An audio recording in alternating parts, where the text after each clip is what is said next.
France లో Chido తుఫాన్ బీభత్సం సృష్టించింది. హిందూ మహాసముద్ర ప్రాంతాన్ని తుఫాన్ తాకడంతో మయోట్ ద్వీపంలో 14 మంది మరణించారు. దాదాపు 246 మంది తీవ్రంగా గాయపడ్డారు. ఫ్రాన్స్ అంతర్గత మంత్రిత్వ శాఖ తెలిపింది.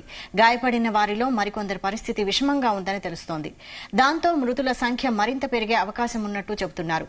తుఫాను ప్రభావంతో గంటకు 220 కిలోమీటర్ల కంటే ఎక్కువ వేగంతో గాలులు వీస్తున్నాయి. గాలుల వల్ల భారీగా విద్యుత్ స్తంభాలు, చెట్లు కుప్పకూలాయి.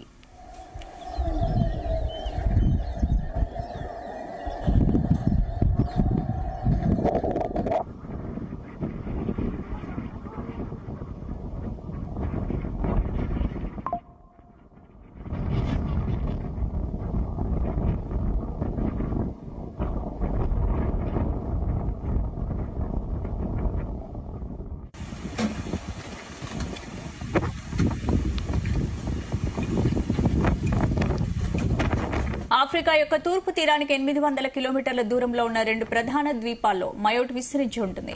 ఫ్రాన్స్ లోని అత్యంత పేద ద్వీపంగా పేరు పొందింది. అక్కడ జనాభా 3,20,000. తీవ్ర గాలులతో తుఫాన్ బీభత్సం సృష్టిస్తుండటంతో ఇళ్ల నుంచి బయటకెళ్లొద్దని అధికారులు ప్రజలను ఆదేశించారు.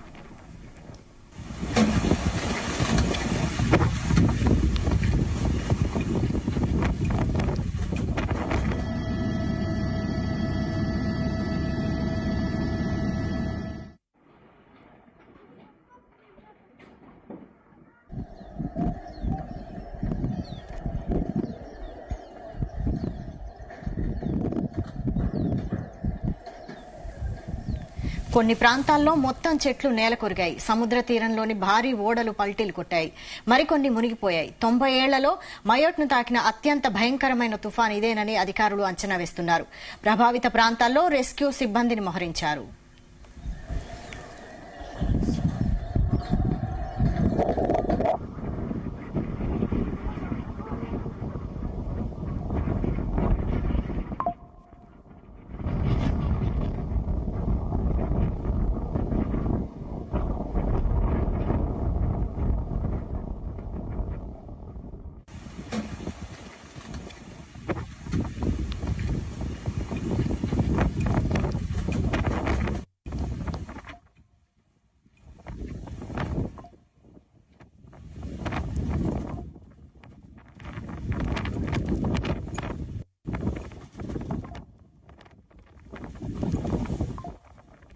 మయోట్ ప్రధానమంత్రి ఫ్రాంకోయిస్ బేరో అధికారులతో సమావేశమై పరిస్థితిని సమీక్షించారు. మౌలిక వసతులు తీవ్రంగా దెబ్బతినడంతో యుద్ద ప్రాతిపదికన చర్యలు చేపట్టారు.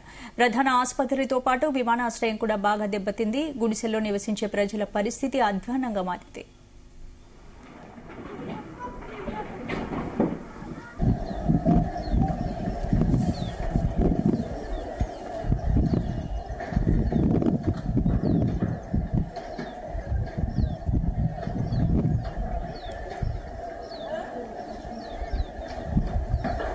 మయోట్లో విధ్వంసం సృష్టించిన చీడో ఆఫ్రికన్ ప్రధాన భూభాగమైన మొజాంబిక్ ను తాకినట్టు తెలుస్తోంది. అక్కడ 25 లక్షల మంది ప్రజలపై తుఫాను ప్రభావం చూపనుంది.